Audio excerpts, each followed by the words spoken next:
In the second part of the lecture, we will discuss multi-label classification and performance of classifiers. To demonstrate multi-label classification, we will now have 3 classes of patients. The first class with label 1 will be healthy patients who have no symptoms of heart failure. Then in class 1, we will have patients with mild heart failure who have symptoms during physical activity. And in class 2, we will have patients with serious heart failure who have symptoms even while resting. So the classifier that we will use is multinomial logistic regression, and this is a generalization of logistic regression to multiple classes. So we generalize it by having multiple decision functions. So we will have one decision function for each class K, and this decision function will separate the samples of this class from all the other classes. So each of these decision functions will have a weight vector WK. Now, how do we predict the label for feature vector X?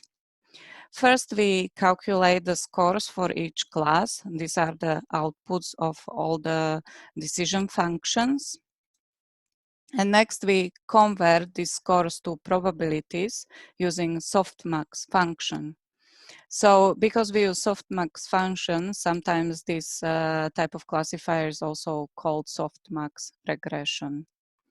So you see that when we calculate softmax score, we first take the exponential of the output of the decision function, and then we normalize it over all the classes.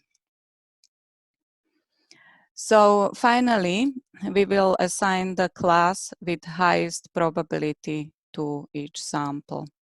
This could be equivalently done by just picking the class with the highest score, which is the output of the decision function. We find the solution to multinomial logistic regression model by minimizing cross-entropy loss again. But we have to discuss how do we formulate cross-entropy for multiple classes. So firstly, we need to reformulate how notation for the labels. So instead of just number k for each label, we will have a vector. And this vector will have k values, and it will have value 1 for the element k. So yik will be equal to 1 if label yi is equal to k, and it will be 0 otherwise. Similarly, for probabilities, we will have pik. So this is the probability that the label is class k given the feature xi.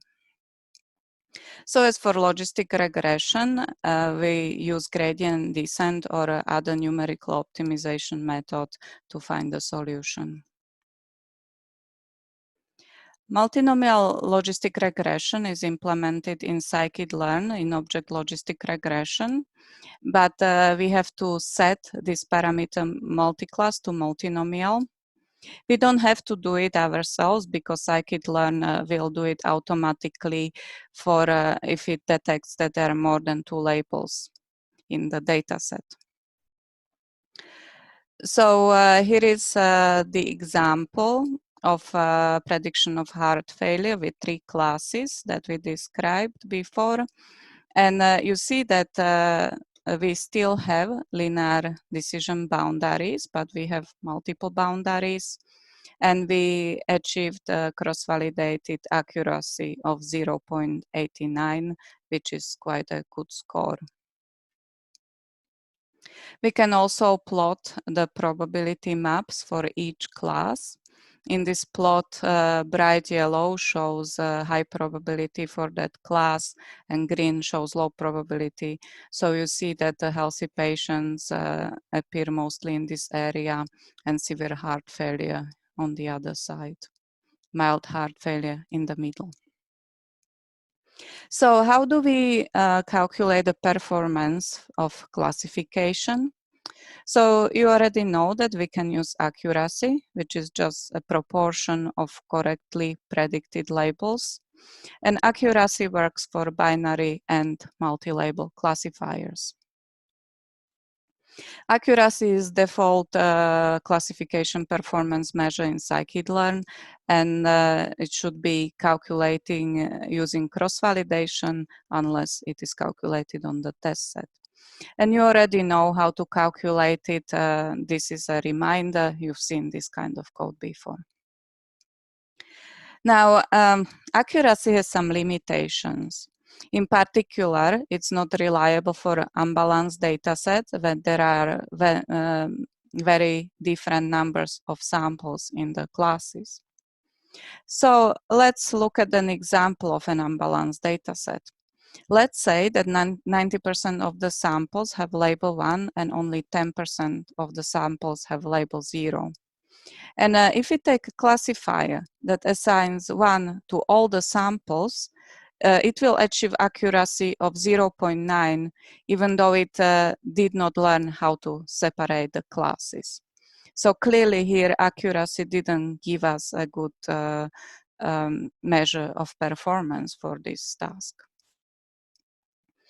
If we want to analyze the performance a bit more in depth, we can calculate the confusion matrix. Elements of this matrix are a number of samples of class A being assigned class B.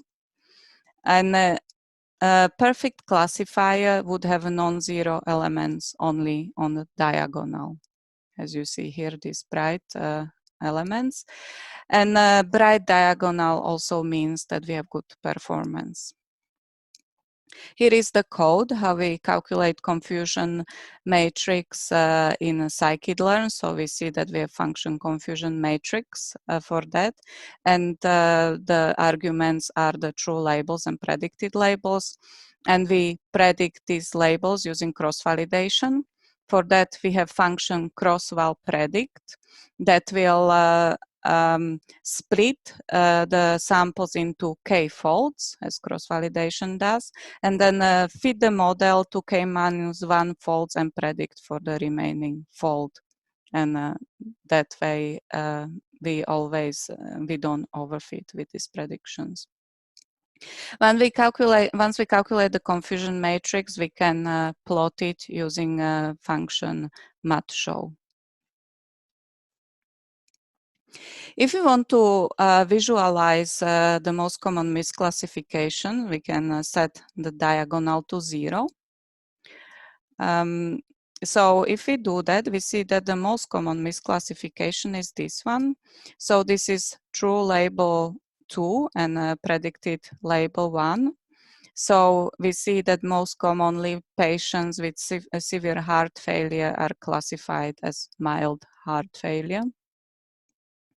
Then second most common misclassification is to classify patients with mild heart failure as healthy. Then let's have a look at sensitivity and specificity. These measures give us more detailed evaluation if there is class imbalance, but they work only for binary classification. For binary classification problems, the confusion matrix can be interpreted as true and false positives and negatives. And then the sensitivity measure is the proportion of correctly classified positive samples. By positive samples, we mean samples of class 1. And specificity is proportion of correctly classified negative samples or samples with label 0.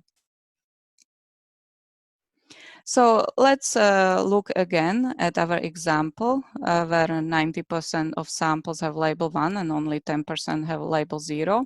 And we have classifier that assigns 1 to all samples. And this gives accuracy 0.9. If we calculate sensitivity for this classifier, the proportion of positive samples that are classified correctly is 1, because all of the samples get label 1. But if we calculate proportion of negative samples that are classified correctly, we get 0. So actually specificity in this case revealed the problem with the classifier. If you look at the opposite situation where 90% of the samples will have label 0 and 10% have label 1, and the classifier assigns 0 to all samples, then we again have accuracy 0.9. But this time sensitivity, which is proportion of positive samples that are correctly classified, will be 0 because everything is classified as 0. So sensitivity reveals the problem with the classifier. So you can see that these two measures together give us a good idea about the performance. In scikit-learn, sensitivity is called recall, and specificity is actually recall for the negative label. The recall can be calculated using a scikit-learn function recall score. So first we will predict the labels using cross-val predict, and then we calculate the recall score between true labels and predicted labels, and with default parameters this will return sensitivity. So as a default, positive label is label 1. But we can change the positive label to 0 if we wish by setting parameter positive label to 0. And then recall will give us the specificity. We can also calculate the average recall by setting the parameter average to macro. So you see that for the binary problem that we've seen earlier in this lecture, we have high sensitivity and specificity and also mean recall, so we are happy. For a multi-label classification, we can still calculate recall for each class, but this time we will consider each class with respect to all the other samples. So this is called one versus rest. So again, we will predict the labels using cross-val predict. And then we can calculate recall scores for all the classes by setting average to none. And then we see the recall for each class. So we see that for class 0, it's very high, 0.98, but actually for class 2, which is severe heart failure, the classifier didn't perform so well. So even though we had a mean accuracy of 0.89, which is quite good, it seems that it doesn't necessarily perform so great for this class that is underrepresented. And if we calculate the mean recall, we see that we get much lower score than accuracy, 0.79, that reflects the lower performance of this class 2. So now is the time to test your knowledge, and this time we will do it using quiz on kids. This quiz is called linear classification. Please do not forget to submit the answers to this quiz because we will monitor your attendance like this. Once you are done with the quiz, please watch the third part of the lecture, support vector classification.